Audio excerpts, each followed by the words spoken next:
Beleza. Boa noite, pessoal. Então, nós estamos começando mais um Java Online. Sejam todos bem-vindos e hoje nós vamos falar sobre legado paterno. Quando nós falamos de legado, no Antigo Pacto, uma sombra poderosa que é sempre mencionada na Bíblia é a relação de Abraão, Isaac e Jacó. Deus é o Deus de gerações, Deus é o Deus de Abraão, de Isaac e de Jacó. Sempre essa expressão é muito comum de ser utilizada biblicamente. E eu quero me deter nessa noite, no que a gente vai falar, a respeito de Jacó. Foi um homem a quem Deus posteriormente muda o nome para Israel e que tem um apontamento profético para a realidade da igreja hoje. E além, é claro, dos próprios israelitas. Então, o que me chama muito a atenção é um texto que está em Gênesis 37, 2, quando começa a se falar da história da família de Jacó. Olha, eu vou contar para vocês a história de Jacó. Olha como que a Bíblia, o escritor de Gênesis, Moisés, fala a respeito da história de Jacó. Vou contar para vocês a história de Jacó. Gênesis 37, 2. Essa é a história da família de Jacó. Quando José tinha 17 anos. Eu não preciso nem terminar de ler nada aqui. É só isso. Essa é a história da família de Jacó. Quando José tinha 17 anos. Irmãos, olha que coisa incrível o que esse texto nos aponta. Começa a contar a história de um homem através do seu filho. Essa é a história da família de Jacó. Quando José tinha 17 anos, a história de um homem, ela não acaba nele. A história de um homem diante da perspectiva divina, quando Deus for contar a minha história, ela tá fundida com a vida de cada um de vocês. A maneira como Deus vê a história de um pai é a extensão da sua história na vida de um filho.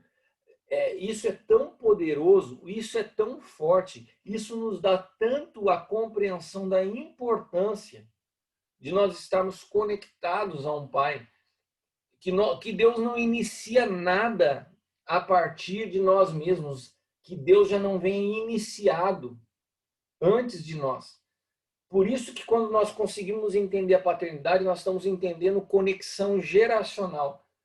A sequência de um trabalho, de uma edificação de Deus, de uma geração a outra. Então aqui eu acho incrível falar, essa é a história da família de Jacó. Quando Deus vai contar a história de Jacó, ele começa através do seu filho. E eu creio que todo pai espiritual, cada um de nós como pais espirituais, porque se nós entendemos a realidade da paternidade espiritual, a paternidade natural se torna ainda mais clara, Então, todos nós, como pais espirituais, primeiramente dos nossos filhos naturais, e depois aqueles que Deus nos acrescenta, nós precisamos entender que um filho diante de Deus é a extensão de tudo aquilo que Deus construiu sobre a sua vida. Porque se aquilo que Deus construiu na sua vida morre em você, é sinal que você não entendeu nada. O fulano de tal foi tremendo, foi incrível. Beleza, o que teve de sequência aquilo que foi iniciado nele? Nada. Então ele não foi exitoso na compreensão do que é o reino de Deus. O reino de Deus é um reino geracional. Deus é um Deus que se move na eternidade. E a maneira que Deus constrói pontes geracionais para se mover na eternidade é através da paternidade. Então, quando Deus começa a contar a história de Jacó, ele começa já em José. Deus não vê as nossas histórias limitadas aos anos que nós vivemos, mas ao legado que nós construímos. E a paternidade é o que garante ao Deus eterno que a sua obra prossiga sobre a face da terra. Vocês estão me entendendo? A garantia. Você já viu, nós estamos num ano de eleição. Quantos de vocês já viram, na cidade onde vocês estão, um prefeito que é eleito, que não dá sequência, que traz uma ruptura com o partido ou com o governo anterior, e ele para todas as obras que o governo anterior fazia, E muitas obras ficam abandonadas de obras públicas porque não há sequência de governo, né? Essa compreensão para que Deus possa ter uma sequência da sua edificação ao longo da eternidade, ele estabelece o sistema de governo capaz de transicionar de geração em geração e continuar e ter sequência ao seu trabalho. Esse sistema de governo se chama paternidade, porque um filho não compete com o pai. Um filho não abandona as obras do pai e fala assim, vou realizar as minhas. Um filho é aquele que dá sequência, velocidade, que vai além, tendo como ponto de partida aquilo que seu pai edificou. Então, quando nós crescemos a partir daquilo que um pai vem edificando, nós vamos chegar mais longe. Quando nós queremos iniciar a partir de nós mesmos, nós criamos uma ruptura. Uma ruptura que é tão danosa porque ela não tem o favor de Deus, porque Deus é Deus geracional. Então, quando iniciamos qualquer coisa que iniciamos em nós mesmos, fatalmente está iniciando em Adão. A natureza adâmica, ela é egoísta e ela inicia a partir de si mesmo. Toda vez que Deus quer iniciar algo em nós que tem a ver com o corpo de Cristo, com verdade genuína, ele vai nos conectar a um Pai, para que a gente possa dar sequência ao que Deus já está fazendo.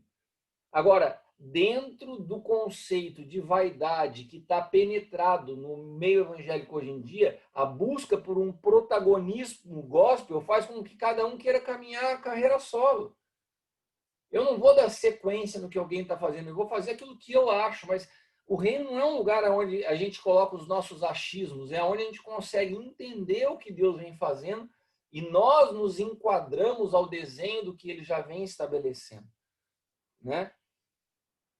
Alguém que deseja de fato contribuir com algo para Deus, sem estar conectado a um pai, na realidade vai estar edificando para si mesmo. E normalmente com um fundinho de rejeição para tentar provar o seu valor. A história não começa em nós e não termina em nós. Nós somos administradores da sua graça. Amém, irmãos? Todas as vezes que eu falo essa palavra, eu me emociono quando eu falo de administradores da graça, porque entender isso foi algo que produziu um impacto muito grande na minha vida. O legado de um pai, ele não está pautado na visibilidade, mas ele está pautado na graça. Olha só, o legado de um pai não é visibilidade, ele está pautado na graça, porque graça é a matéria-prima que Deus usa para edificar. Eu falo bastante disso no livro Engenharia da Graça.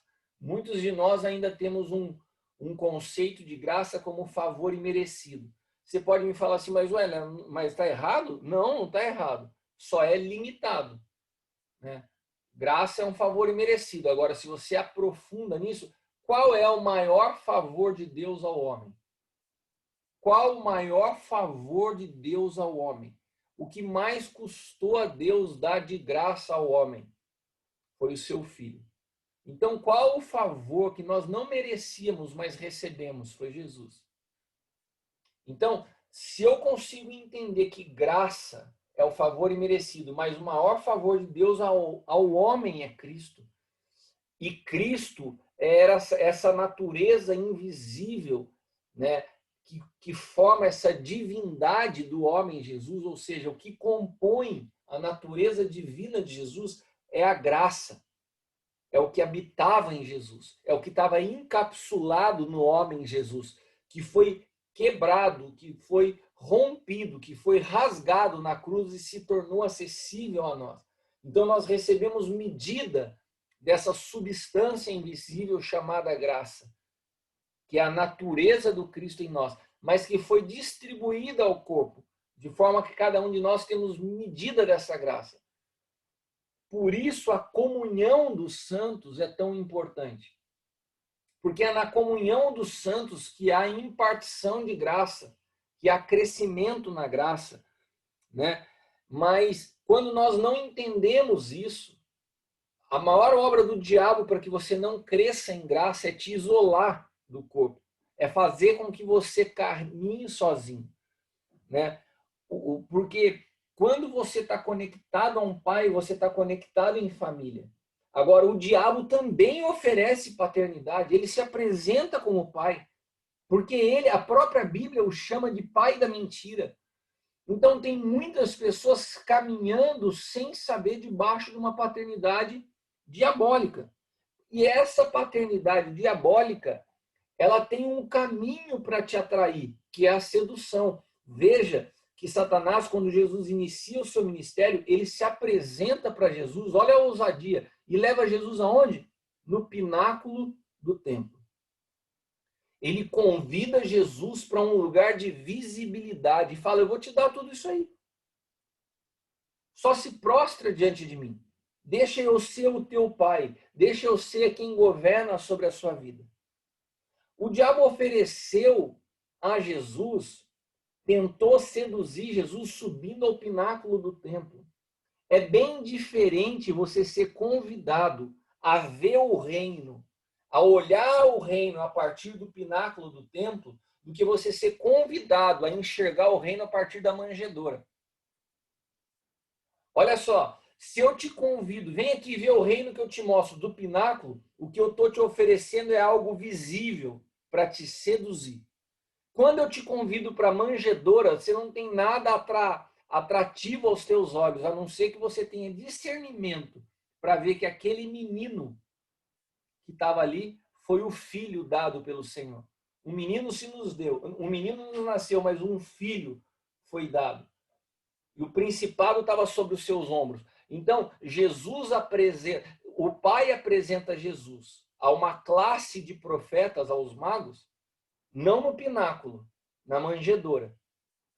Aonde eu posso apresentar o reino? Do pináculo ou da manjedoura? O que te atrai? O que te atrai determina a paternidade que você está escolhendo. Porque o diabo sempre vai ter alguém para te promover através de te apresentar o reino de Deus como algo visível, poderoso e glamuroso. Mas quando o Pai das luzes, quando o pai quer apresentar o seu filho, ele leva para a manjedoura. Um lugar onde não tem glamour, onde não tem nenhum tipo de visibilidade humana, mas que através do discernimento, aqueles que olham falam: encontrei o que eu procurava.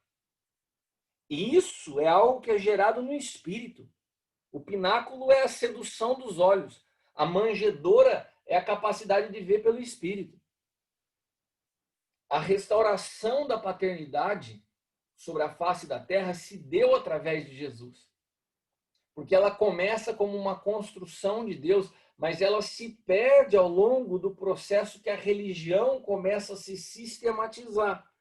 Né? Porque a religião é especialista, preste atenção nisso, a religião é especialista em produzir autodidata. Né? Pessoas que querem caminhar sozinhas, pessoas que acham que já entenderam tudo e que aprendem para criar os seus próprios instrumentos de domínio. Isso é o que a religião produz.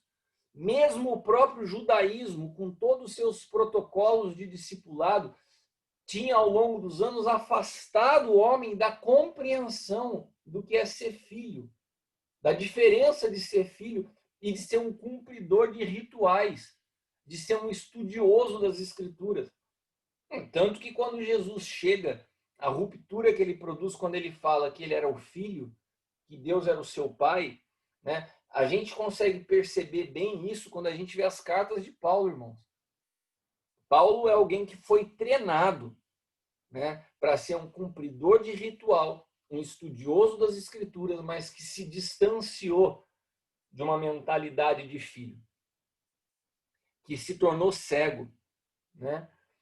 E havia uma bênção descrita em todas as escrituras que estava conectada à figura do pai.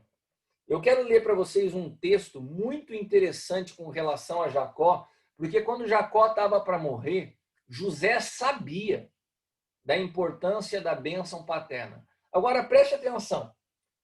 Se José sabia da importância da bênção paterna, por que ele vai atrás de Jacó para abençoar os seus filhos? Se ele mesmo era o pai, por que ele não abençoaria seus filhos?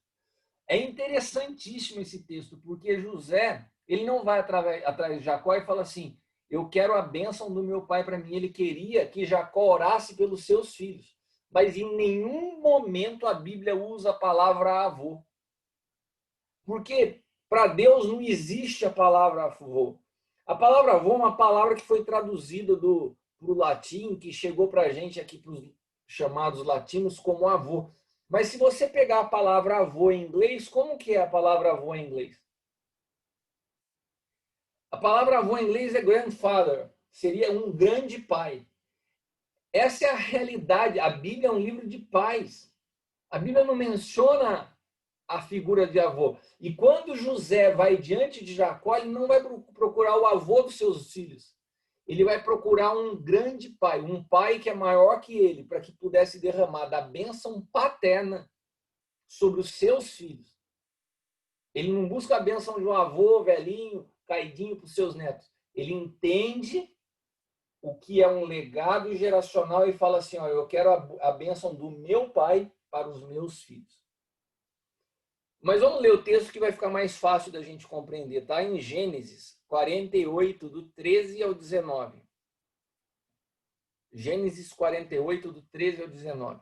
José tomou os 2 filhos, Efraim à sua direita, perto da mão esquerda de Israel, e Manassés à sua esquerda. Ele já posicionou, José já chegou diante do pai e já posicionou o filho mais velho na mão direita, que era o cara para ser abençoado, e posicionou o filho mais novo na mão esquerda. Ele já colocou no jeito. Jacó estava velhinho, não enxergava direito, José já colocou da maneira certa. Ó.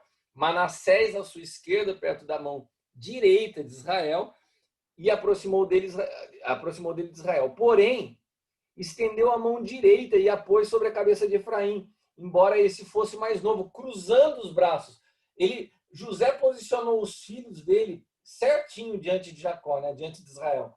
Mas na hora de colocar a mão, em vez do cara fazer assim, ó, ele cruzou a mão e inverteu. E colocou a mão direita, que era o símbolo da transferência desse legado, para o filho mais novo. E o protocolo era sobre o primogênito, né? E abençoou José, dizendo que o Deus a quem serviram meus pais Abraão e Isaque, o Deus que tem sido o meu pastor em toda a minha vida até o dia de hoje. Olha que linda essa história. Jacó falando assim, o Deus que foi o Deus dos meus pais, o Deus que tem sido o meu pastor em toda a minha vida até hoje, o anjo que me redimiu de todo mal, abençoe estes meninos. Sejam eles chamados pelo meu nome, e pelo nome dos meus pais, Abraão e Isaque, e cresçam muito na terra. Daí, quando José viu seu pai colocar a mão direita sobre a cabeça de Efraim, não gostou. Por isso, pegou a mão do pai a fim de mudá-la da cabeça de Efraim para Manassés. Ele disse, não, meu pai, este aqui é o mais velho, põe a mão direita sobre a cabeça dele. Mas seu pai recusou-se e respondeu, eu sei, meu filho, eu sei. Ele também se tornará um povo e também será grande. Apesar disso, seu irmão mais novo será maior do que ele e seus descendentes serão muitos povos. Jacó já tinha experimentado isso, irmãos. Jacó aqui, que foi transformado em Israel, tem um apontamento profético do que é o reino de Deus. Aqui tem uma simbologia do reino pautada num sistema de governo paterno. Qual é o reino de Deus? O princípio, o menor, os últimos são os primeiros. Aqui é o menor entre vós será maior. Então aqui já tem um protocolo de reino de Deus futuro, sendo sombra através dessa relação aqui. José sabia que o seu pai, que Israel estava perto da morte.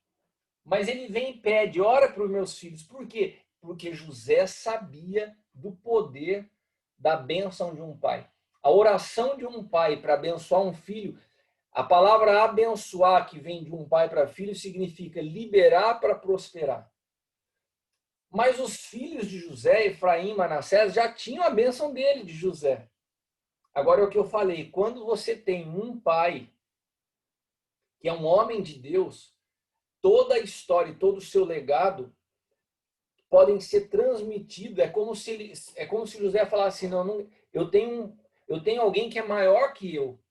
E se eu posso transferir desse que é maior que eu para os meus filhos, eu quero isso. Então ele vai diante do pai dele, não por ele, mas pelos seus filhos, porque ele tinha consciência. Por que ele tinha consciência? Porque ele também foi beneficiado por uma bênção paterna. Ele recebeu um manto colorido do seu pai. Ele sabia o que era receber de um pai uma bênção. Como isso te libera para prosperar. Ele vai no pai dele e fala assim, ora pelos meus filhos. Eu quero que eles experimentem isso. E a gente vê que em nenhum momento nessa história se usa a palavra avô. José sabia que estava construindo uma ponte geracional e a ponte geracional é construída entre pais e filhos. Ah, mas espera aí, Jacó não era avô de Efraim e Manassés? Não.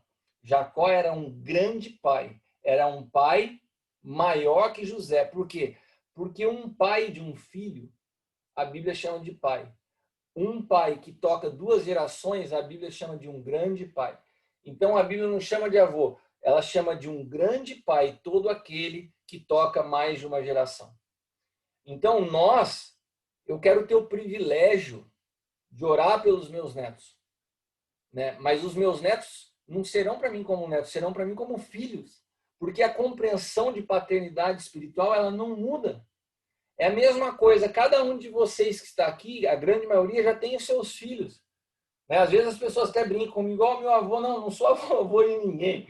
Né? A paternidade espiritual é uma multiplicação, é como se a gente pudesse observar com os nossos olhos o que Deus está construindo na história dos nossos pais e falar, tem uma história sendo escrita. Meu pai percorreu esse caminho e eu posso dar sequência, eu não estou largado no mundo. Eu tenho um propósito aonde eu fui inserido num projeto que é maior que eu, né?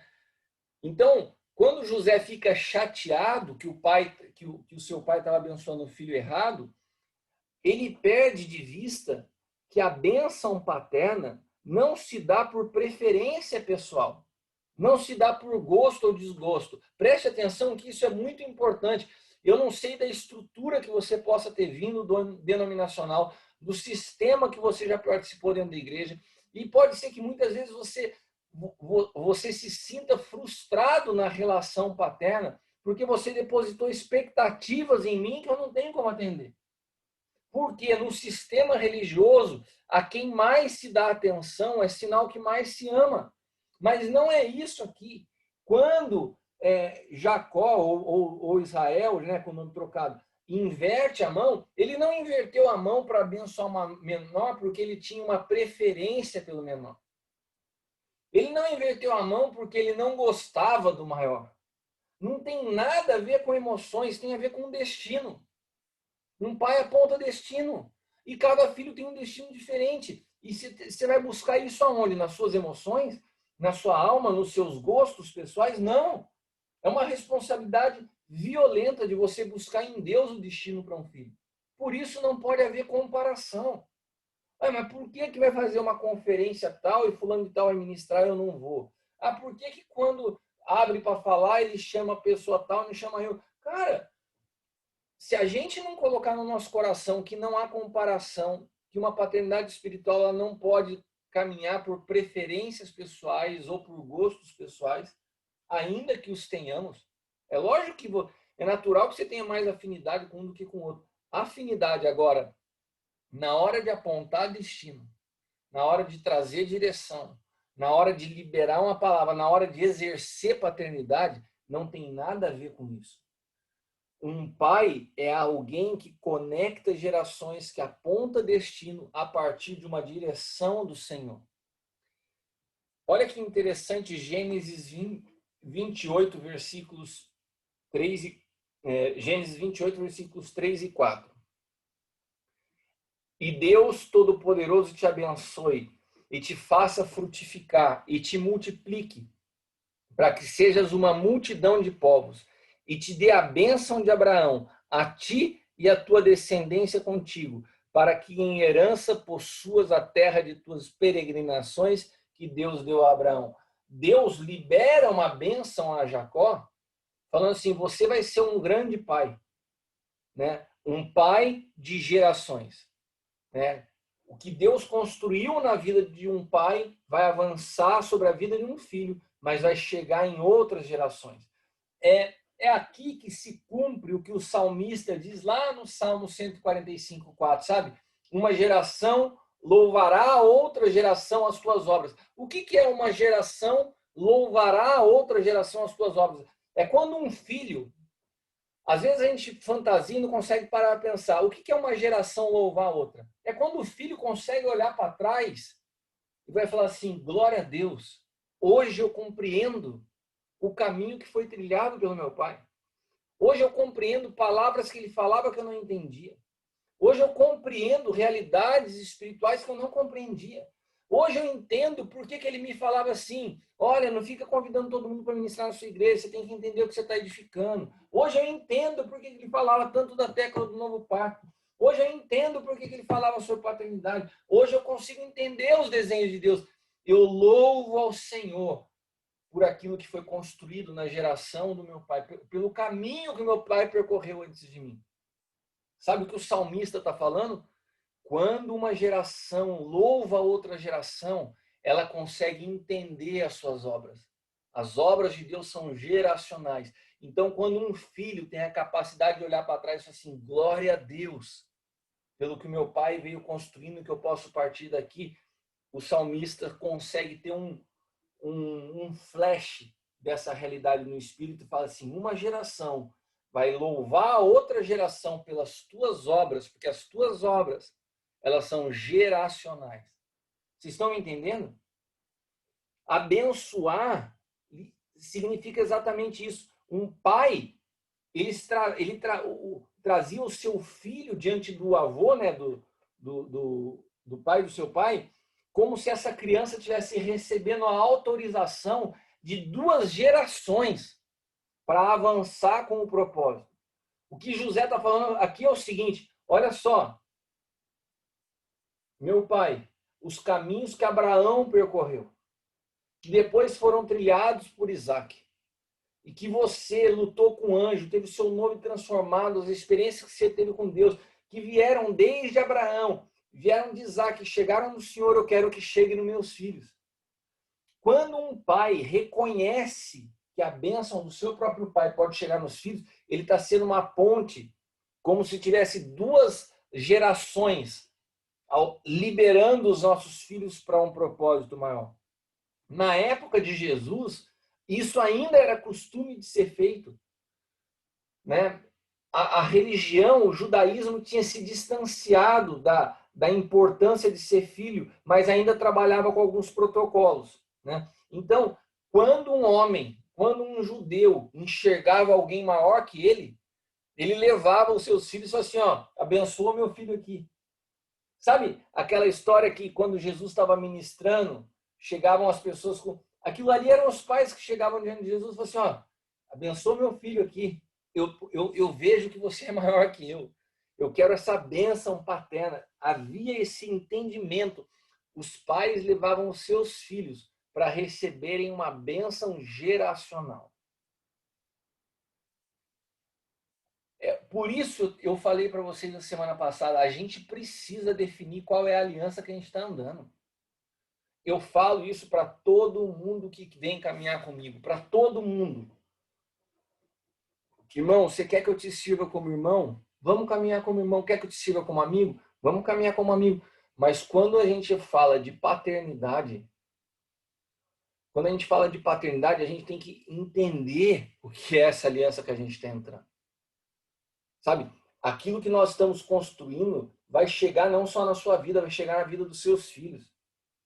É uma relação muito mais poderosa. Os teus filhos vão sentir segurança no fato de perceberem que você, como um pai, também é filho. Pode perceber. Perceba como os teus filhos vão olhar para você e se sentir mais seguros. Falar, meu pai também é um filho. Ele também se sujeita a uma paternidade. Isso traz uma segurança no processo geracional. Vamos ler Marcos, capítulo 10, versículos do 7 ao 14. Marcos 10, do 7 ao 14.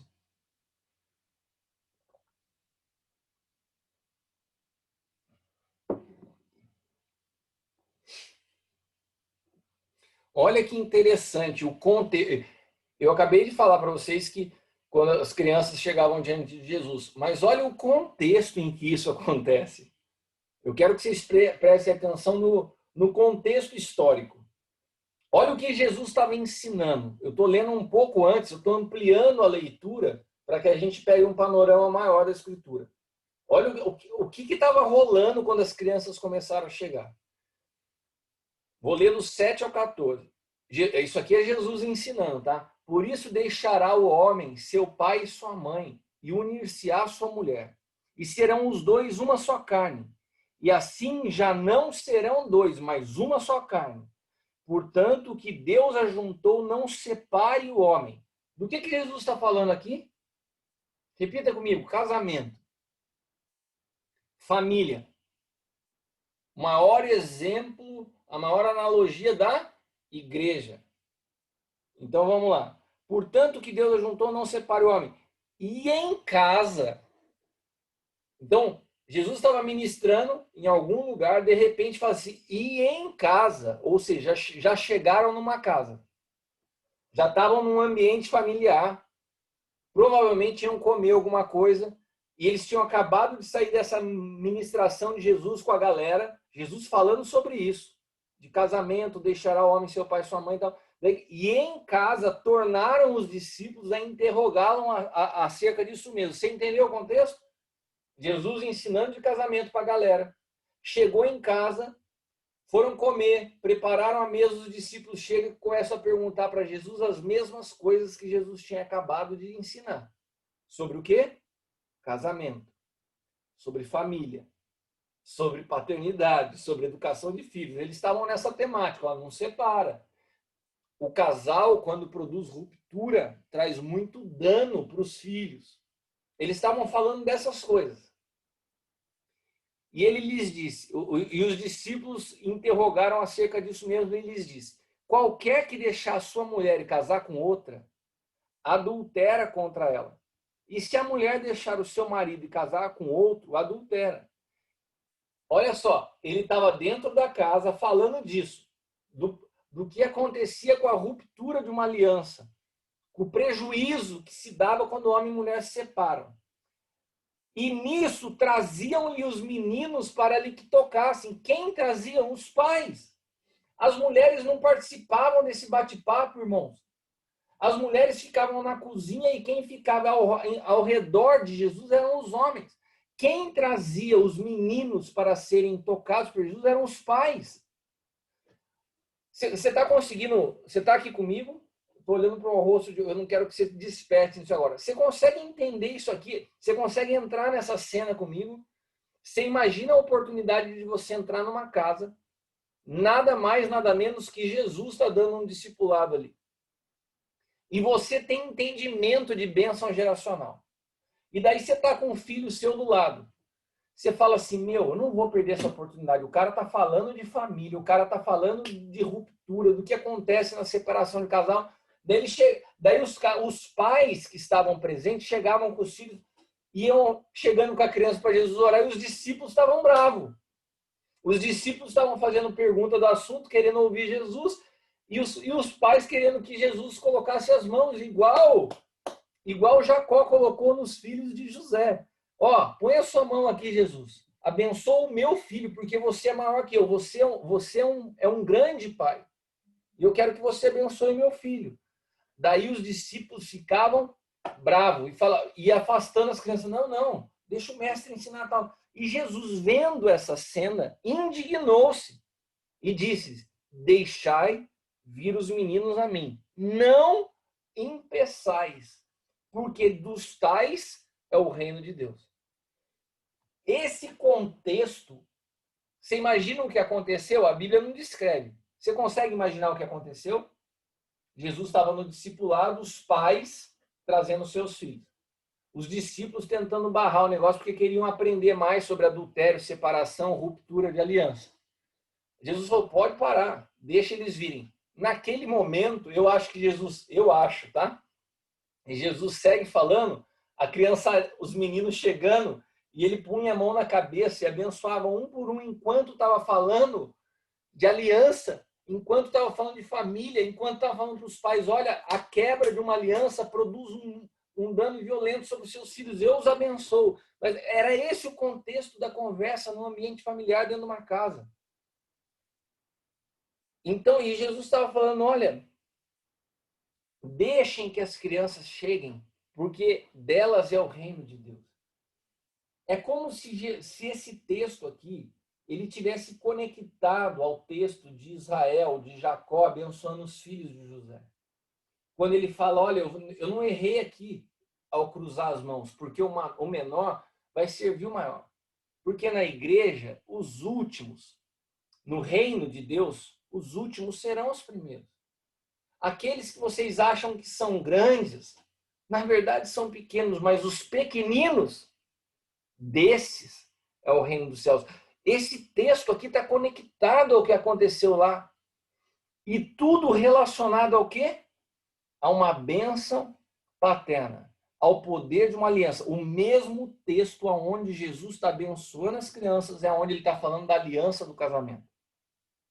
É o mesmo peso, é o mesmo poder. Por isso que ele fala assim, não separe o homem aquilo que Deus uniu. Ele não está falando só de casamento, ele está falando de aliança. Quando eu ministrei semana passada sobre aliança, aqui para vocês no Java Online, eu ministrei debaixo de uma direção que o Senhor me deu. Porque eu percebi que alguns de nós não têm a compreensão da seriedade do que é isso. E precisamos definir as nossas relações. E precisamos andar na luz. Há algo que se transfere a um legado que é impartido. E não tem a ver com domínio, com possessão, mas tem a ver com aquilo que é transferido. E para isso tem que se ter clareza nas relações. Só assim nós vamos edificar algo coletivo. Caso contrário, a paternidade vai funcionar como um consultor que me ajuda nos meus negócios. Como eu vou atrás do consultor? Eu vou quando eu tenho dúvida em algo que eu quero fazer. Isso é um consultor. Agora, o que é paternidade? É alguém que vai falar muitas vezes a hora que você não está afim de ouvir. É a hora que é entender que nós não fomos feitos para caminhar sozinhos. Como eu ministrei há 2 semanas atrás, para entender que o amor não é livre. O amor de Deus requer de nós vínculos, alianças. E essas alianças, elas são o canal através do qual a obra de Deus é edificada de geração para geração. Porque senão se perde no meio do caminho.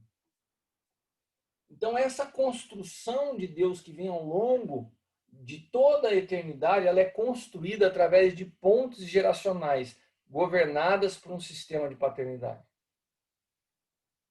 O fato de nós sermos pessoas que preservam as nossas alianças, nós criamos um ambiente de proteção aos nossos filhos. E quando nós criamos um ambiente de proteção para os nossos filhos, aquilo que chegou sobre as nossas vidas vai chegar não somente neles, mas vai percorrer a vida deles e alcançar a vida dos nossos netos. Mas para isso, irmãos, nós temos que ter consciência. Deus é um Deus de aliança. Nós precisamos entender as alianças onde nós estamos e as responsabilidades que cada uma delas requerem de nós. Caminhar como filho não é só benefício, tem responsabilidade. Responsabilidade de crescer, responsabilidade de avançar, responsabilidade de conhecer a trajetória do pai. O que o meu pai está edificando. Por quê? Porque você precisa ser aquele que dá sequência a isso. Você não pode ser um governo do PSDB que herdou o governo do PT. Você não pode interromper uma obra porque você fala assim, não me identifico com o que estava sendo feito. Não, se nós temos uma responsabilidade geracional, não se trata de gosto pessoal. Deus nos conecta no espírito. O que meu pai está construindo para que eu possa dar sequência? E eu falo por mim. tudo que eu faço hoje dentro do corpo de Cristo não nasceu em mim. Eu fui enviado a fazer pelo meu Pai. Então, eu procuro a cada dia compreender a visão do apóstolo Hélio. Eu estava falando esses dias com a minha esposa e falei assim, a visão o que Deus depositou na vida do apóstolo Hélio, pode ser que nem tudo ele veja cumprido, realizado na vida dele, mas tem coisas que Deus prometeu a ele que vão se cumprir na minha vida. Eu tenho a responsabilidade de conhecer com clareza a visão que Deus depositou no seu coração. Eu preciso saber disso, porque isso tem a ver não só com a vida dele, com a minha. Deus começa a contar a história de Jacó quando José tinha 17 anos. Pode ser que Deus, quando for falar um dia da vida do apóstolo Hélio, ele pode falar assim, olha, quando Caio, filho do apóstolo Cristiano, completou 20 anos, de quem que você está falando, senhor? Do Caio? Não, estou falando do apóstolo Hélio. Você está entendendo? A história para Deus, ela não termina no teu ciclo de vida, mas a sua capacidade de entender o que é uma ponte geracional para que uma visão se estenda, para que uma visão flua, para que aquilo que Deus está construindo não seja interrompido no nosso egoísmo, na nossa vaidade, ou até mesmo nos nossos problemas pessoais. Quantos de nós temos sido paralisados por problemas pessoais? Ou nenhum de vocês aqui passa problema? Quantos de vocês, ao longo dos últimos anos, enfrentaram problemas que você teve a vontade ou praticamente paralisou o que você vinha fazendo? O maior desafio meu nos últimos anos da minha vida foi não parar, meus irmãos. E sabe, uma grande chave de eu não ter parado foi ter a figura de um pai me impulsionando. Falando, não, você não pode parar. É quase que se eu pudesse ouvir a voz do apóstolo Hélio me dizendo assim, não, cara, tem uma sequência, tem um legado que vai percorrer através da sua vida. Você não tem direito de parar nos seus problemas. E eu queria falar isso para vocês nessa noite. Deus não nos conectou para uma reuniãozinha junto, não é por causa de um título que está em evidência hoje. Tem um monte de gente que não compreende. Mas aqueles magos, quando chegaram diante da manjedoura, reconheceram que ali estava o Salvador. Sabe, a gente pode não ter uma aparência visível, mas eu creio que Deus está construindo um ambiente de pureza e cada um de vocês foi conectado por causa de uma realidade espiritual. Então nós precisamos entender muito bem o que Deus está fazendo. Sabe, você conhecer o meu coração, você saber o que Deus está construindo através da minha vida, vai trazer clareza ao teu propósito. Agora, quando a gente insiste em caminhar de forma pessoal e egoísta, e é egoísta mesmo, porque a gente quer a partir do que a gente acha. E eu estou compartilhando com vocês o meu coração. Eu tive que abrir mão lá atrás de muitos pontos de vista pessoal que eu tinha do Evangelho para poder abraçar de fato aquilo que Deus depositou no apóstolo Hélio. E sabe o que eu tenho entendido, irmãos? Que quando a gente faz isso, não é que nós estejamos abortando algo que o Senhor nos deu. Nós estamos dando tempo para que a visão se amadureça em nós. E tem um momento na nossa história que aquilo que o nosso pai estava construindo se conecta de uma forma surpreendente ao que Deus colocou no nosso coração. Mas nós precisamos saber abrir mão daquilo que às vezes a gente traz de visão pessoal, de perspectiva, para se conectar primeiramente à visão de um pai. E a partir daí, a nossa visão ela começa a ser formada e desenvolvida a partir do momento onde, primeiro, eu tenho a responsabilidade de dar sequência ao que já vinha sendo edificado. Quando a gente faz isso, nós começamos então a imputar mais velocidade, mais clareza, uma medida maior de luz, porque a gente se conecta ao sistema que Deus utiliza de governo, que é o sistema de transmissão de bênção e de legado geracional. Eu, como filho, me conecto à visão do meu pai, que nada mais é do que a visão de Deus. E quando eu me conecto a ela, aquilo que Deus gerou em mim de habilidade, de tom, talento, que em algum momento da minha história vai fazer sentido e as coisas se encaixam, e então eu encontro plenitude no propósito. Mas quando eu começo a interromper, toda a ruptura de aliança é fruto de imaturidade. É porque eu não quero esperar, porque eu acho que eu tenho uma visão diferente. Não, não é que você tem uma visão diferente. A visão que você tem é para um tempo. O reino de Deus, ele é composto de tempo e modo. Se você não espera o tempo, o teu modo de operar dá errado. Jesus teve que esperar 30 anos para manifestar, de acordo com aquilo que era o desenho do Pai, para manifestar o seu ministério, caminhando com um pai natural. Às vezes a gente se conecta com a figura de um pai só para ter validação, a aprovação daquilo que a gente quer fazer. Não, o princípio de paternidade é outro. Eu me conecto a um pai para entender o que Deus está trazendo no coração desse pai, eu me adequar a isso e depois, em algum momento, a visão que o Senhor me deu ela vai se tornando, vai se fundindo a visão que o meu pai me deu, de maneira que uma ponte geracional é construída, que uma ponte geracional é conectada. E daí sim, aquela história que começou lá atrás, ela tem uma sequência. Não é um monte de história picada, interrompida. Como nascem as organizações e as denominações hoje? Histórias picadas, interrompidas. Perdemos a dimensão do que é o envio. Perdemos a dimensão do que é a obediência. Porque nós entendemos a obediência à medida que aquilo que eu obedeço faz sentido para a minha mente. Não. A obediência, ela nasce primeiro da confiança de quem eu estou obedecendo.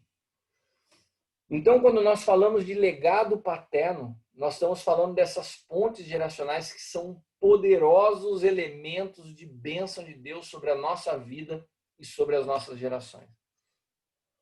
Eu separei essa palavra em duas para ela não ficar mais longa. A semana que vem nós vamos avançar, mas hoje, eu já falei, olha, parece que não, mas já falei 1 hora, já são 9 horas. Mas hoje eu queria separar esse tempinho para que a gente pudesse também refletir sobre isso, que pudesse compartilhar. Irmãos, todas as vezes que eu abro isso, não é uma proforma, sabe? Vamos lá, vou dar oportunidade. Eu gostaria de uma oportunidade em nome de Jesus. Não, não é isso, irmão. Eu entendo que isso é uma edificação coletiva e quando você fala aquilo que está sendo construído em você, contribui para nós como corpo. Esse é o poder da comunhão. Então, quando eu ouço os pastores, os líderes, e principalmente os filhos, eu sei que vocês já estão abrindo, né? E eu permito, e tenho falado isso, aos filhos dos filhos, né? Eu não vou chamar de netos aqui, e vocês estão proibidos de me chamar de avô. Mas eu sei, a gente abre aos filhos dos filhos, mas eu queria que, primeiramente, os filhos, a primeira geração, vamos dizer assim, pudessem compartilhar. Sabe por quê? Porque existe um protocolo. Nós precisamos saber ouvir os nossos pais. E, normalmente, quando a gente é criança, a gente é adolescente, a gente quer falar, né? E à medida que o tempo vai passando, que você vai amadurecendo, você tem mais prazer em ouvir. Então, é natural que os mais novos tenham o ímpeto, queiram falar, mas eu gostaria de primeiro ouvir os pais que estão aqui, né, na mesa. Se vocês quiserem contribuir, sempre é bem-vindo, sempre é importante. E queria abrir essa oportunidade nesse momento, como a gente sempre faz, ou você clica aí na tela, numa mãozinha que tem que você pode pôr aí, ou levanta a sua mão mesmo, e daí eu desmuto, ou você desmuta já o seu microfone, e eu queria ouvir vocês para que a gente pudesse contribuir nessa noite. Olha, como são 8:55, a gente consegue fazer esse bate-papo, ter um tempo de oração e terminar até umas 9:30 para não ficar tarde para ninguém. Tá bom? Então, tá aberto. Quem é o primeiro que gostaria de compartilhar?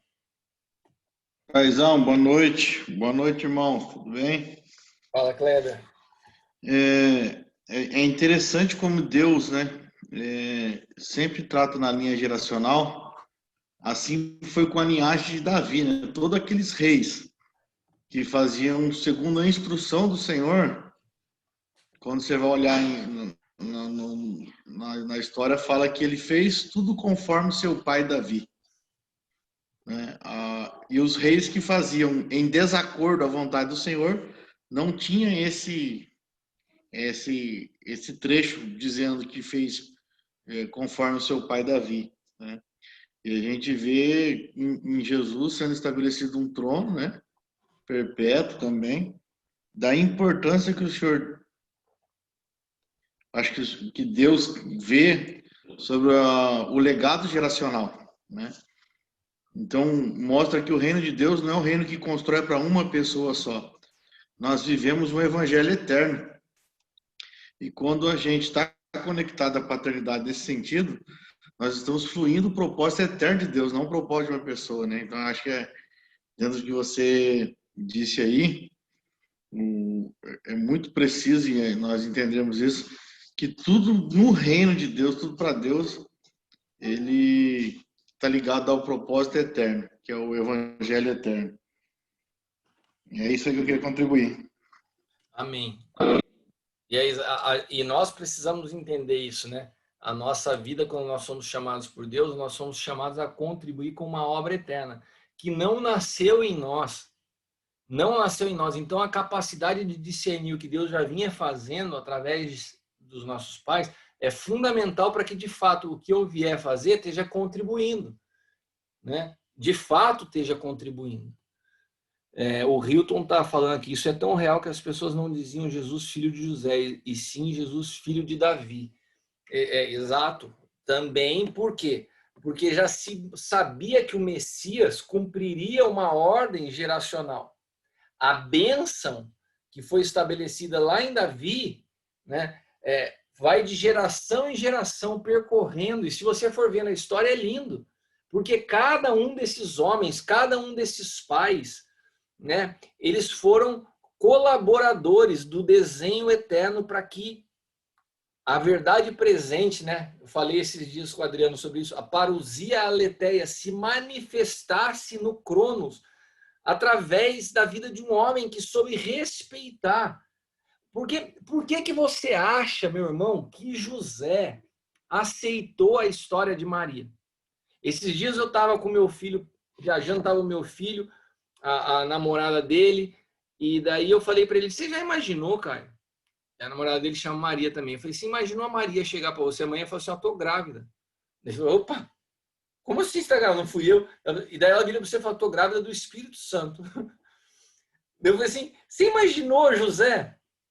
A menina, 14, 15 anos, a namorada dele, a noiva dele, estava perto, chega para ele e fala, tô grávida. Ele fala, mas não tive nada. O que faz de José alguém capaz de aceitar aquela história de Maria? Não só o fato dele ser um homem de Deus, mas ele sabia a promessa que estava sobre a sua linhagem. Ele sabia que havia uma promessa de geração a geração e que ele estava nessa linha sucessória. Ele sabia disso. É o que eu estou falando para vocês. Se a gente for sentar para conversar aqui, eu vou te falar uma coisa. Vocês deveriam saber ou deveriam buscar entender todas as promessas que o Senhor derramou sobre a vida do apóstolo L, porque elas têm a ver com você também. Tem a ver com você também. Tem muitas coisas que estavam sobre a vida dele que vão se cumprir em você. Tem muitas coisas na minha vida que vão se cumprir em você. Porque Deus opera dessa forma, irmãos. Sabe aquela história do filho sentar com o pai e falar, pai, me conta aí. Me conta a tua vida com Deus. Me conta o que Deus já falou com você. Me conta as promessas que estão sobre a sua vida. Isso era inculcado de geração em geração, de pai para filho. Porque os filhos sabiam que eles eram portadores de uma visão geracional, de promessas. E era tão forte, tão sério, que não abriam mão de levar os seus filhos e dizer assim, pai, ora pelos meus filhos aqui. Transfere. Você já está partindo, tudo aquilo que está sobre a tua vida, que não se cumpriu em você, vai se cumprir nos meus filhos. Transfere aí. Era isso que eles acreditavam. Né? E a gente não pode perder de vista isso, irmãos. Deus está construindo algo sobre a face da terra, do qual nós fazemos parte, e nós precisamos entender que para sermos colaboradores, administradores da sua graça, nós temos que entender aquilo que vem antes da gente, para que a gente possa entender a realidade presente e conectar com o futuro. Esse é o discernimento das estações proféticas, que tem muito, tá tudo conectado, né? O discernimento profético, paternidade, para que a gente possa viver a plenitude dessas promessas de Deus. Alguém mais? Vamos lá, gente. Tão bom quando vocês contribuem. Fala, Lincoln. Faz tempo que você não fala. Deixa... A paz, apóstolo. Só um minutinho, só um minutinho que o Lincoln vai falar, eu já passo para você na sequência. Calma aí. Ele pediu aqui, calma aí. Eu estava liberando o microfone dele. Ué, o Lincoln, que o seu microfone é o único que aparece?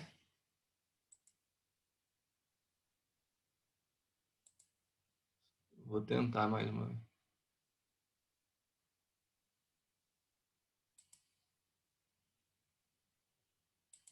Você pode desmutar o seu, Lincoln. Aê, garoto. Acho que deu agora. Agora deu. Isso, agora deu. Boa noite, pessoal.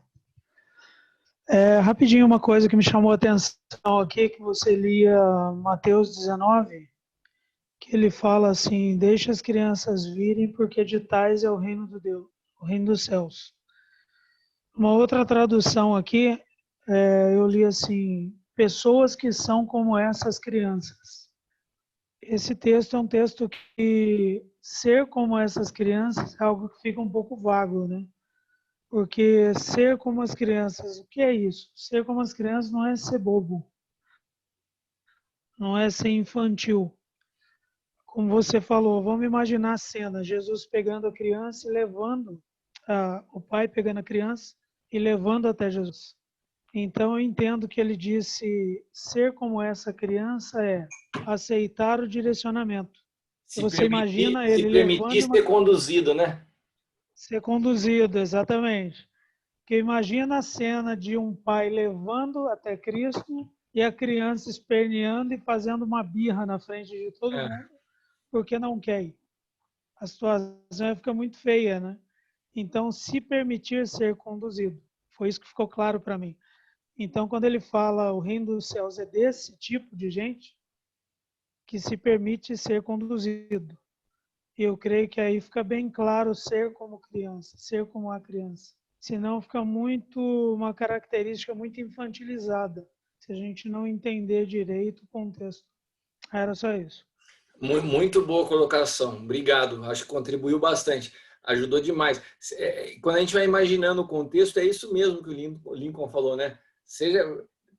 O reino é como essas crianças. Se imaginar a criança vindo sendo conduzida pelo pai para receber a bênção, Jesus falou assim, é isso. Alguém que se permite ser conduzido, alguém que é trazido por um pai até mim, né? Tremendo. Agora a Alessandra queria falar, pode desmutar aí e falar, Alessandra. Oi, a paz a todos os irmãos. Então, apóstolo, eu queria falar porque assim, o Espírito Santo tem falado muito comigo nesses tempos sobre Deus não tem netos, né? Deus tem filhos. E a gente estudando a Bíblia, em todo tempo, o Senhor fala de geração em geração, os filhos e os filhos dos seus filhos. Em nenhum momento a gente vê Deus se referindo a netos. E é isso que a gente precisa entender, é o que o Senhor falou, é o grande pai, né? Não é avô. E a gente precisa entender isso e passar para os nossos filhos, os espirituais e filhos de sangue. Precisamos entender esse conceito realmente, né? Para que como que eu vou falar? Não é mudar o conceito, mas é mudar a cultura, né? Trazer a cultura do reino de Deus para o nosso meio. Amém. Você sabe que deu sim. A importância que a gente precisa dar, como eu tenho falado, algumas nomenclaturas que mudam completamente o sentido e o entendimento do que nós fazemos. Por exemplo, na quarta-feira agora, nós vamos fazer uma noite, uma imersão nos 5 ministérios, né? Eu já convidei todos vocês, passei o link, né? É efataonline.com.br/5, número 5 ministérios. A inscrição é gratuita e aconselharia você a orientar todas as pessoas, né, da igreja que você conheça a participar. Vai ser muito interessante, a gente vai ter uma série de surpresas, vai ter prêmio para quem ficar do começo ao fim da ministração e tal. E a gente quer fazer alguns trabalhos como esse, que são trabalhos que hoje estão dentro do curso do EFATA Online, mas que a gente quer que se torne mais acessível, para exatamente produzir uma cultura, uma compreensão de algumas verdades que são poderosas e mal compreendidas. Então, a gente tem já um número bem expressivo de inscrições e de pessoas de diferentes ministérios, bispos, pastores, líderes, até que se inscreveram para criticar, sabe? Ah, mas existe apóstolo hoje? A pergunta dos caras é isso. Você acredita no ministério da mulher? E eu quero que essas pessoas participem para poder elucidar algumas dúvidas que estão impregnadas no corpo justamente por falta de esclarecimento de um ambiente onde a gente possa falar, ministrar, sem querer se apresentar como o dono da verdade, mas para servir ao corpo. A gente está preparando um curso, irmãos, eu vou falar para vocês aqui em primeira mão, né?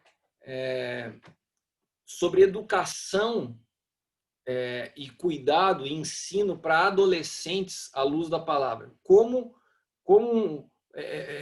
você conduzir a adolescência. O trabalho ficou fantástico, um trabalho que tem psicólogos envolvidos, pastores, pedagogos, tudo à luz do Novo Pacto. E a gente vai transformar isso num curso também. E isso é uma matéria do EFATA Online, vai estar disponível aos alunos que já cursam, mas a gente vai lançar também como curso fora para as pessoas. Porque a ideia é essa, que a Alessandra falou, trazer luz, trazer clareza, né, em assuntos que são importantes e que muitas vezes são mal compreendidos. Eu estou recebendo agora uma assessora, quando as perguntas começam a ficar mais difíceis, eu chamo a Leila para me ajudar. Na verdade, ela estava no trabalho dos teens lá, dos adolescentes, e ela veio agora aqui. Dá um oi aí. Oi, gente. Bom, agora eu estou reforçado, pode fazer, agora pode fazer pergunta. Tem mais alguém que queira falar? Eu acho que a Cibele desmutou o microfone. A Cibele quer falar, Cibele? A Cibele. Tá Oi. A Cibele tá diferente. Não, tá bem arrumada, né? Então, eu ia falar diferente. A Cibele normalmente é arrumada. Eu ia falar que a Cibele hoje está judiada. Tá muito branquinha. Mas primeiro agradecer por ontem, que foi uma grande bênção. Daquelas coisas que marcam. E é daquelas coisas também que vão reverberar lá na frente, ou seja, as palavras que foram colocadas ontem no profético, elas vão produzir no tempo certo como uma semente. E quando você falava ontem, ministrava ontem, a gente conhece a palavra e vê toda a história de Jacó, da vida de Jacó, todos os traumas de Jacó, todos os desafios daquela família, enfim, tantas coisas que envolveram toda a trajetória da família, a própria história de José, como que aconteceu, todos aqueles fatos, enfim. E você vê que Jacó, com toda aquela, com tudo aquilo que ele passou, ainda Deus conta a história dele a partir de José. Então você vê o quanto um posicionamento de um homem de Deus. Porque se você pega a história de Jacó, você tem que começar a explicar um punhado de coisas que não dá para explicar. Porque está cheio de coisa na mente de Jacó que só ele e Deus sabia. Ou seja, o quanto ele foi, como o pai, como Senhor, o quanto ele foi fiel nos momentos difíceis. Ou seja, ele passou por momentos de traumas, ele foi soberbo, ele roubou, ele usurpou, mas a mente dele se aproximou cada vez mais do Pai, do Senhor, e fez com que uma história não se perdesse. Então, todos os traumas que nós passamos, todas as situações que nós vivemos, uma porcentagem de homens se desviam para sempre, se perdem na história. E uma porcentagem de homens se aproximam mais, se tornam mais filhos, né, se tornam mais dependentes desse Pai. Então, e hoje em Cristo nos dá essa qualidade, essa condição que foi revelada ao apóstolo Paulo, e nós temos isso agora também no ministério. Então, aquilo que Jacó não tinha, ele tinha com Deus, e ele conseguiu ser fiel, porque muitos homens se perderam pelo caminho, mas Jacó conseguiu ser fiel. Hoje, a nossa fidelidade no ministério cristão, juntamente contigo, e a fidelidade juntamente com Deus, vai fazer com que na vida de cada um que estamos aqui nessa noite participando com você, as nossas histórias, elas não vão parar aqui. Porque a nossa fidelidade, não importa o trauma, não importa o que aconteceu, deixou de acontecer, mas a nossa fidelidade, a nossa transparência e o nosso amor àquilo que estamos fazendo, e o nosso olho, porque a sua família natural, a minha família natural, independente de mim, ela nunca vai parar, ela vai continuar reverberando. Então, o posicionamento de um homem de Deus diante de Deus e diante da circunstância hoje, a paternidade também que nós delegamos, como estamos fazendo juntamente com você, essa fidelidade, cara, vai trazer sucesso no mundo espiritual em tempos que nós nem temos ainda, né? Não estamos nem mencionando, não, a gente não consegue enxergar o que isso vai acontecer nos tempos necessários que Deus precisar ativar. Então, cara, ontem, a hora que você falava, que me enchia o coração de alegria, porque eu conseguia ver ali você falando, eu fui vendo nos meus filhos, nos outros netos, e na vida do Lorenzo.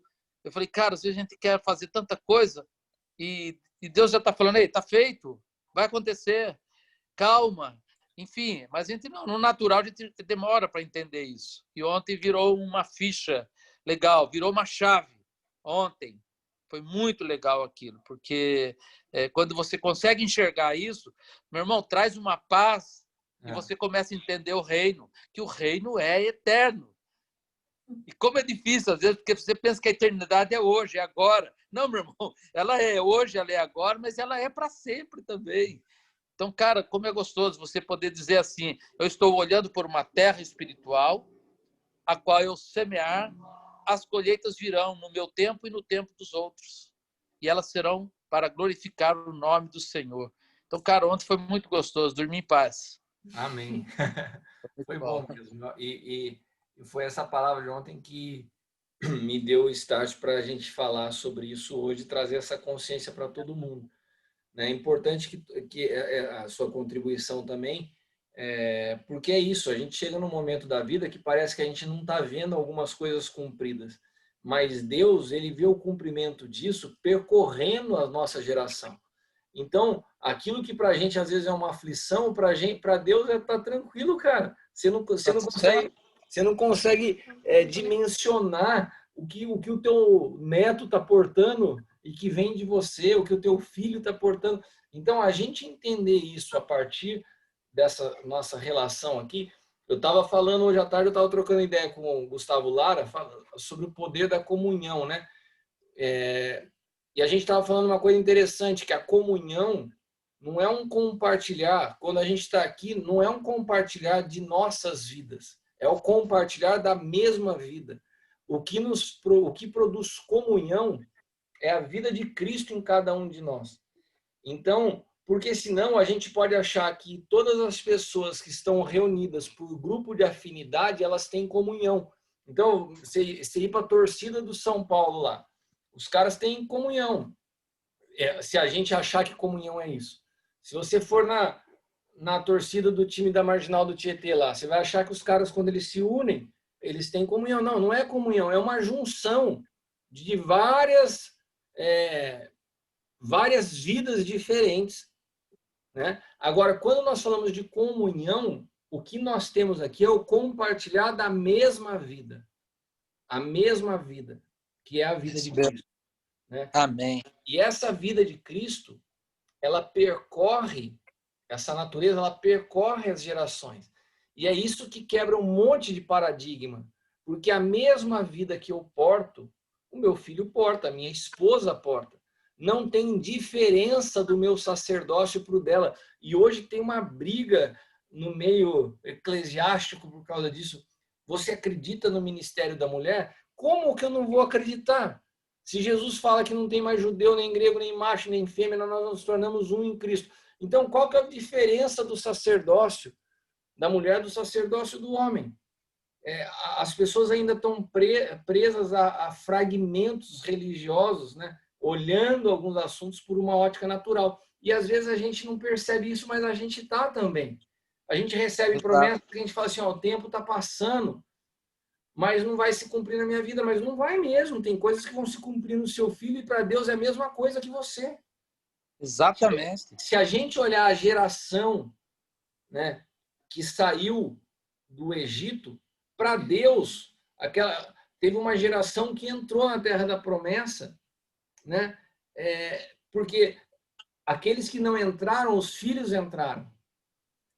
Então, o cumprimento de muitas das nossas histórias, elas se consolidam na vida dos filhos. Por isso que um filho entender o coração do pai é importante dentro da compreensão do seu propósito de vida, né? Exato. Obrigado pela participação, Cibele. Já falei e já mutei ele para ele não se defender. Quem mais gostaria de contribuir aí com algo, irmãos? Tá sendo muito produtivo. Quem falou? Amém. Fala, Francisco. Boa noite, AP. Tudo bem? Boa noite a todos. Boa noite. Na verdade, eu queria compartilhar algo que aconteceu comigo há pouco tempo, né? Hoje o assunto foi muito confrontador, porque quando a gente olha José com toda a sua história, depois que tudo que ele passou, na verdade, José poderia colocar todas as bênçãos, tudo o que aconteceu com ele, colocar na força do seu próprio braço, né? Exato. Ele esteve no Egito sozinho, passou por todos os processos, e na hora de abençoar os filhos, ele teve a capacidade de levar para o seu pai, reconhecer essa paternidade maior, para que seu pai o abençoasse. E como você sabe, eu vim de um ministério, né, grande, uma denominação grande, e por 7 anos eu fui pastor lá. E lembra que a gente foi ano passado em Curitiba, né, que você teve ministrando em Curitiba, a gente jantou junto, você me deu um conselho, e no começo do ano agora eu saí do ministério. Mas quando eu saí do ministério, eu descobri que eu era egoísta, porque eu não tive a capacidade de José, de entender que, como a gente ficou 7 anos pastoreando, aquelas pessoas que se achegaram a Cristo, que a gente batizou, que nós levamos para o discipulado, quando eu saí, eu achei que só eu poderia ser o pai. Eu achei que só eu poderia ser o pastor. Eu achei que só eu poderia abençoar essas vidas. Então, essa palavra é muito confrontadora. Não é porque a gente passou 7 anos ali cuidando, né, que elas são minhas. Elas te Aquilo que a pertencem. gente... elas me pertencem. Então, quando eu saí do ministério, o meu grande confronto foi ter que deixar todo mundo lá. Eu fiquei muito... Eu descobri que eu era muito egoísta em relação a isso, sabe? Porque eu ganhei para Jesus, eu batizei, e parece que a pessoa fica ligada a mim, e na verdade paternidade não é isso, né? A gente compreende que paternidade é fazer com que o filho desenvolva no reino e para o reino, não ao meu favor. Então, eu achava que tudo que eu tinha feito, eu teria que ter uma recompensa, de alguma forma. E, na verdade, não é isso. Então, isso foi muito confrontador para mim. Muito boa contribuição da tua palavra. Você vê que interessante, né? Você ministra uma palavra como essa, ela tem várias vertentes que ela vai produzindo em quem está ouvindo. E essa colocação sua é muito pertinente, né? Porque isso é o sofrimento de muitos pastores hoje, né? De quando fazem, de quando cuidam, de quando batizam, entendem que aquilo dá um direito de pertencimento da pessoa a eles. E esquece que às vezes tem um pai que é maior que você, que pode exercer esse cuidado, porque a gente vai... E quando você é livre disso, seu coração fica leve. Eu não sei se eu falei isso aqui a semana passada, eu falei com alguém, ou se foi no grupo do Aljava com os americanos. O Adriano estava lá, ele me lembra se foi lá, mas eu falei de uma conversa que eu tive com o Djalma, que o Djalma Toledo falou para mim sobre a leveza de Filipe. Eu falei sobre isso com vocês aqui semana passada? Falou. Acho Falei? que falou. É exatamente isso, Francisco. Por que Filipe foi transladado? Porque Filipe era um cara leve, cara. Leve. Tô no meio do agito do movimento. Beleza, agora você vai ministrar para um cara lá. Ele não se sentia dono de nada. Não, vamos lá, é para ir lá, vamos lá. Então, às vezes, a gente começa a se prender às estruturas e sentir com que as pessoas são propriedade nossa. E daí, quando Deus dá uma movimentada na árvore, a gente fica frustrado, fica chateado, porque a gente se depara com o nosso egoísmo. Muito boa colocação sua, Francisco. Eu acho que contribui muito para todo mundo aqui hoje. Você quer acrescentar algo mais ou eu te interrompi? Não, só queria compartilhar isso mesmo. Foi uma experiência que eu passei e hoje a palavra foi bem confrontadora para mim, né? A gente acaba descobrindo quem a gente verdadeiramente é quando a gente é confrontado. Obrigado. Amém. É quase que assim, né? Obrigado por bater em mim. Obrigado. Amém. Quem mais gostaria de falar aí?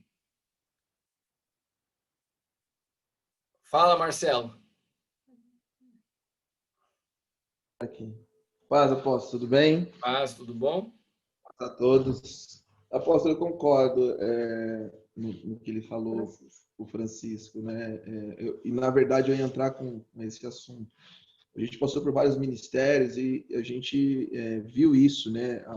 Pastores represa, eu posso colocar assim.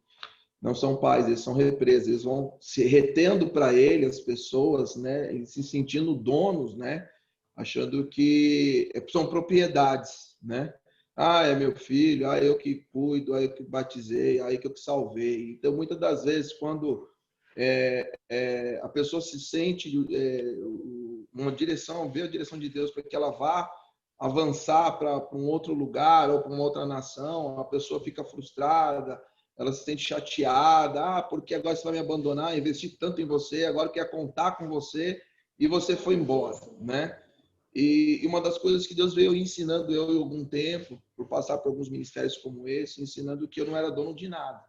Tudo que foi me confiado foi apenas para eu que cuidar ou gerenciar, né? E quando ele achava que tinha que tirar da minha mão e passar para outro, né?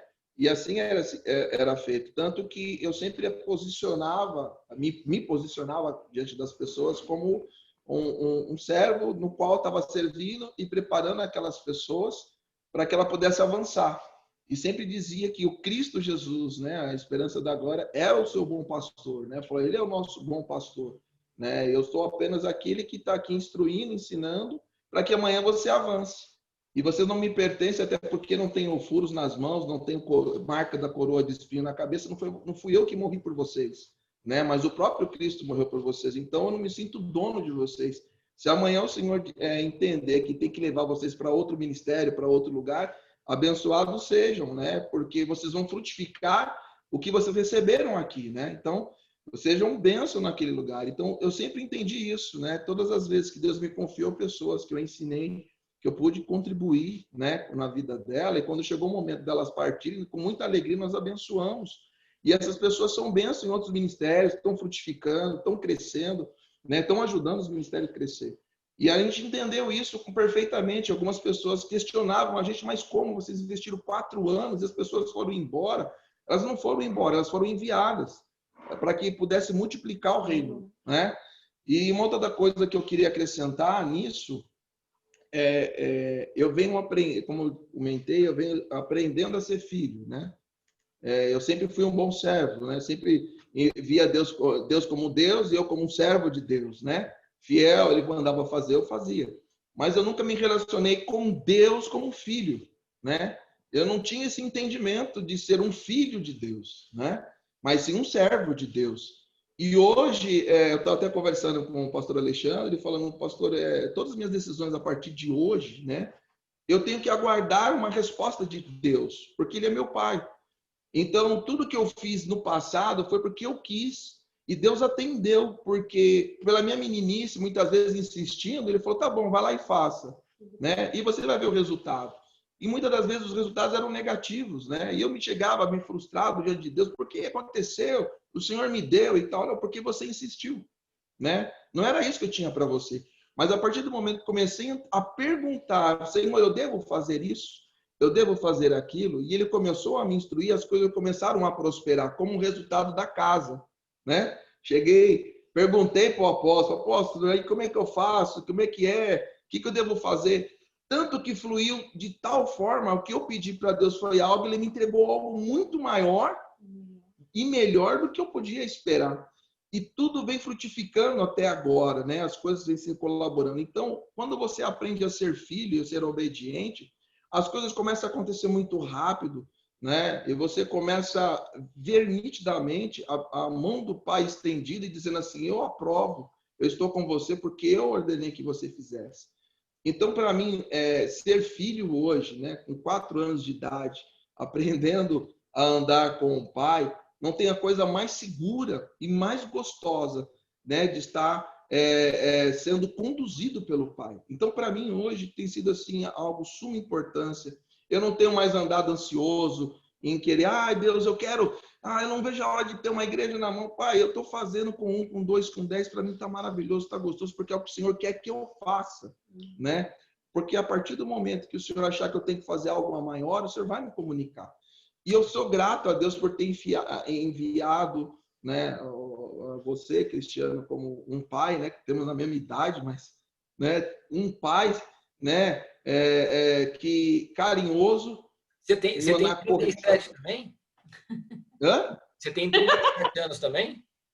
Acho que é 36, então sou mais novo. Uma coisa não podemos concordar, mesma idade e mesmo time, né, Afonso? Mas olha, eu vou aproveitar o gancho da brincadeira, porque às vezes a gente ouve o Marcelo falando assim, comecei a caminhar como filho, tudo começou a fluir, tudo. Eu vou me permitir dar um pitaco na história dele e falar que não foi bem assim, né? O Marcelo ele e a Alessandra vêm sofrendo muito nos últimos anos, passaram por uns bons perrengues, e eu acredito que, para ficar mais claro para nós aqui que estamos ouvindo, ele falou uma coisa agora, assim, quando ele começou a entender o que é ser filho, alguma coisa começou a mudar dentro dele. Quando ele começou a entender, ele já tem caminhado junto já há alguns anos, mas quando ele começou a entender, e a última foi agora que aconteceu recentemente, porque ele conta tudo picado, daí fica mais difícil de entender. Mas ele estava para ser despejado da casa onde ele estava, sem saber para onde ir, sem achar lugar, sem ter como ir. Me mandou, ele e a Alessandra me mandaram mensagem, me chamaram, me ligaram, mas desesperado, chorando, falou assim, apóstolo, não sei o que fazer, a gente vai para a rua, não tem outro lugar para alugar, não tem outra casa. Com aluguel em dia, hein? Sendo despejado com aluguel. Isso já é a preocupação com a reputação, de vocês acharem que ele está atrasado, né? Mais um pouquinho de cruz, a reputação vai também. Vou até mutar ele agora para ele não interferir mais.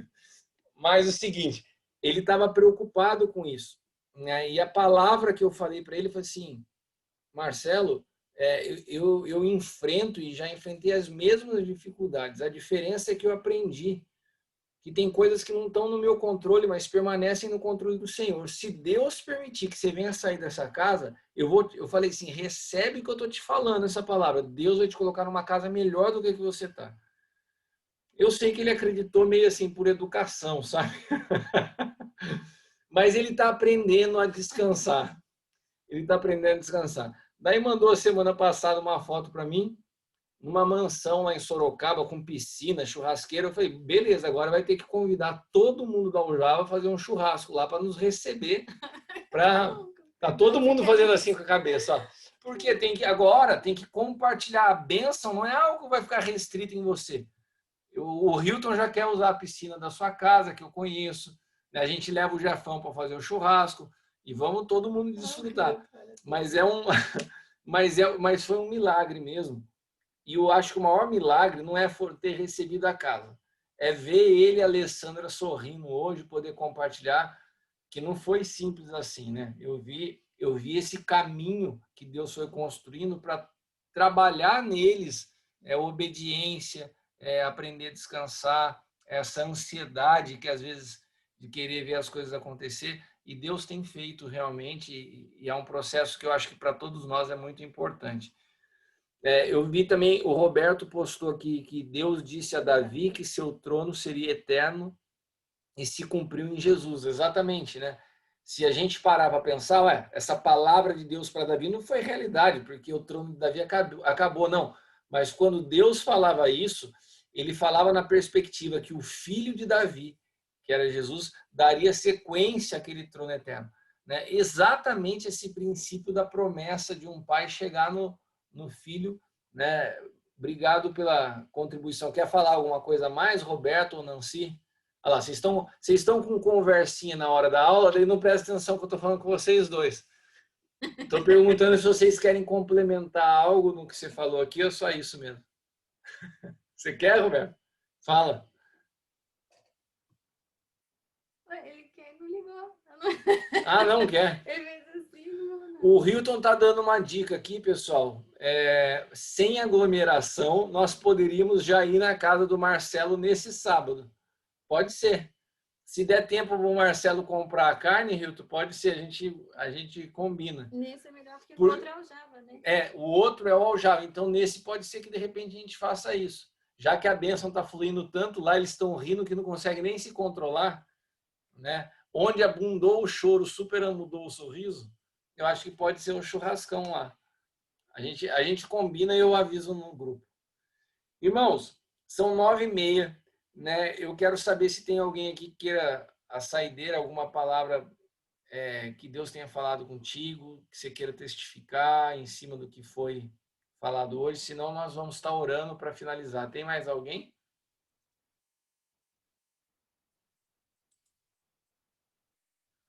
Então eu vou estar orando. Queria convidar mais uma vez todos vocês para que a gente possa estar junto no dia 23, agora quarta-feira, às 20 horas. Vai ser pelo YouTube, né? O link é efataonline.com.br/5ministérios. E se for ter o churrasco na casa do Marcelo, eu aviso para todo mundo. E no outro final de semana já é o Aljava presencial. Falar para todos vocês se prepararem para a gente estar junto, né? Deus tem me falado muito do poder da comunhão, né? Eu falei para vocês hoje dessa conversa com o Gustavo. Eu quero ver se eu ministro algo sobre isso, falar sobre a mesa, né? O que a mesa, o que a ceia representa. Eu quero ver se a gente compartilha algo sobre isso no Aljava presencial, né? Então que vocês se programem para que a gente possa estar junto. E acho que é só isso. Quinta-feira nós temos um trabalho para os casais. Eu não sei se vocês chegaram a participar dos. O último foi sobre finanças. Esse agora a gente vai falar sobre os 5 ministérios dentro da família, entendendo as funções de cada um, do homem, da mulher, dos filhos, como uma família se move, como que essas graças ministeriais elas se encaixam como engrenagens dentro do ambiente familiar, né? Num passado, a gente ouvia muito assim, o homem tem a responsabilidade disso, a mulher daquilo, e a gente parece que encaixotou, engessou o que era a função do homem e da mulher, e isso trouxe até muito dano, porque o homem não podia mais lavar a louça, porque isso era trabalho da mulher. Quem tinha que pagar todas as contas era o homem, porque isso era trabalho do homem. E acabou dando muito conflito no entendimento familiar. A gente vai estar tratando um pouco desse assunto. É uma ministração online, né? Você vai poder assistir pela TV Rica lá, às 7h30. Eu e a Leila vamos estar ministrando. E depois a gente separa nos grupos, de 0 a 5 anos, de 6 a 10, de 11 a 15, por tempo de casado, e faz um bate-papo sobre esse assunto. Tem sido muito produtivo. Se vocês quiserem participar, vai ser nessa quinta-feira, às 19h30. Tem mais algum aviso? Então vamos estar orando? Vamos orar. Amanhã a Leila está falando que a Alessandra vai fazer uma cirurgia amanhã. Vamos estar orando pela Alessandra já enviando você para isso, Ale. Tem o Alexandre também. O Alexandre de Mogi, que está com Covid. O pastor Alexandre Grego, vamos estar orando pelo Alexandre. Graças a Deus está tudo bem, sintomas tranquilinho. E provavelmente a Marinês deve estar também, né? Então vamos orar por eles. Pelo Alexandre, mais alguma coisa? Se alguém tiver mais alguma coisa que queira que esteja orando, escreve aqui do lado. À medida que eu for orando aqui, eu leio e já oro por você. Se tiver mais algum motivo de oração, vocês podem escrever aqui do lado, tá bom? Vamos orar então? Amém. Se você puder, me ajude em oração. Nós somos um corpo. Importante essa cirurgia da Alessandra amanhã, né? Já esqueci, o Alexandre e a Marinês. São só os dois, né? Tá bom. Senhor, nós queremos te agradecer por essa noite, que cada dia mais o Senhor traga luz no entendimento, na compreensão de aliança, de legado, de paternidade, da maneira como o Senhor percorre as gerações para estabelecer o seu propósito. Nos dá clareza nisso, Pai, para que possamos ser administradores, ajudadores da tua obra sobre a face da terra. Pai amado, nós queremos como corpo, como igreja, enviar a Alessandra para essa cirurgia que será feita amanhã. Que o Senhor cuide de cada um dos médicos, enfermeiros, de cada procedimento, que tudo esteja debaixo do teu controle. Nós paralisamos todo tipo de problema. E declaramos, Pai amado, o sucesso dessa cirurgia para a glória do teu nome. Enviamos a Alessandra agora, nesse momento. Colocamos também nas tuas mãos a vida do pastor Alexandre, da Marinês, que o Senhor possa estar cuidando da saúde deles, das suas famílias, que os sintomas não venham a se intensificar, mas que eles possam estar completamente guardados pelo Senhor. Te agradecemos pela noite de hoje, dá-nos uma noite na tua presença, e eu apresento essa semana em tuas mãos. Cada um dos filhos, cada um de nós que nessa noite esperamos respostas do Senhor, precisamos do teu cuidado, do teu favor, precisamos da tua intervenção em alguma situação. Eu declaro uma semana de milagres, de provisão, de interferência do Senhor em cada uma dessas situações. Cancelamos toda a resistência das trevas e nos rendemos ao teu favor. Te agradecemos em nome de Jesus. Amém. Amém? Obrigado, irmãos. Eu vou estar salvando aqui no nosso canal, no nosso link lá do YouTube, e passo para vocês, para quem quiser assistir depois ou para quem não assistiu puder ver, tá bom? Deus abençoe. Boa noite a todos vocês. Amamos vocês, viu? Tchau.